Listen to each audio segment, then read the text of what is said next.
దేవునికి నచ్చనటువంటి, దేవుడు మెచ్చుకొనలేనటువంటి ఒక శారీరక సంబంధితమైనటువంటి గుణం నీ దగ్గర ఉంది. అది ఏంటంటే అంటే నాకు సమయం సరిపోవటం లేదండి రావటానికి అని చెప్తున్నావు. అది సాక గుణమా? అది ఏంటండి సాకు చెప్తున్నావు.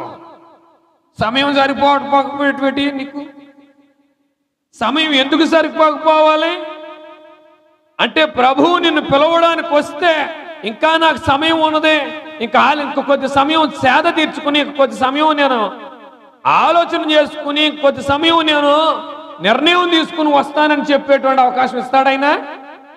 ఇవ్వడా? నువ్వింకా కొద్ది సమయం ఆగి వస్తానని చెప్పడానికి ఏమాత్రం అనుమతి లేదు. ఆయన రమ్మంటే వెళ్ళిపోవాలి అంతే. ఆ సమయము కఠినమైనటువంటిది, ఆ సమయము కష్టతరమైనటువంటిది, ఆ సమయము చాలా విలువైనటువంటిది. ఆ విలువైనటువంటి ఆ సమయాన్ని నువ్వు ఎలాగ సద్వినియోగం చేసుకోవడానికి ప్రయత్నం చేస్తున్నావు, నేను ఎలాగ సద్వినియోగం చేసుకోవడానికి ప్రయత్నం చేస్తాను.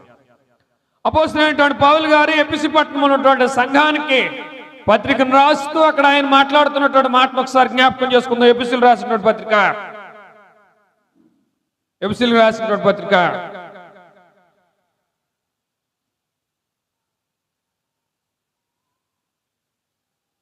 5వ అధ్యాయం 15వ వచనం చదువు.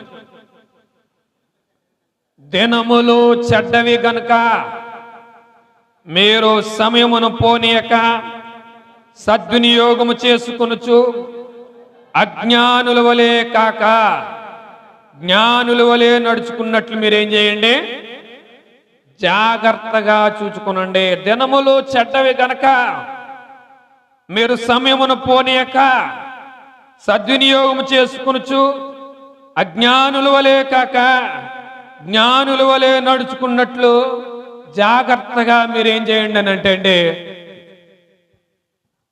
అందులో మీ గుణం కనబడుతుంది. నేను సమయం పాటిస్తే నా గుణం ఎలా తెలుస్తుంది అంటే తెలుస్తుంది. నువ్వు దేవుని కొరకు వెచ్చించేటువంటి సమయము నీ గుణాన్ని తెలియజేస్తుంది. నువ్వు దేవుని కొరకు నీ గొంతెత్తి నువ్వు ఆలపించేటువంటి ఆలాపన నీ గుణాన్ని తెలియజేస్తుంది. నువ్వు దేవుని కొరకు సమయం కేటాయించి అనేకమైనటువంటి దైవ కార్యక్రమములో పాలుపొములు పొందడం అది నీ గుణాన్ని తెలియజేస్తుంది. నటన కాదు, నీ గుణాన్ని తెలియజేస్తుంది. నీ గుణాన్ని తెలియజేయాలంటే నువ్వు దేవునికి ఎంత సమయం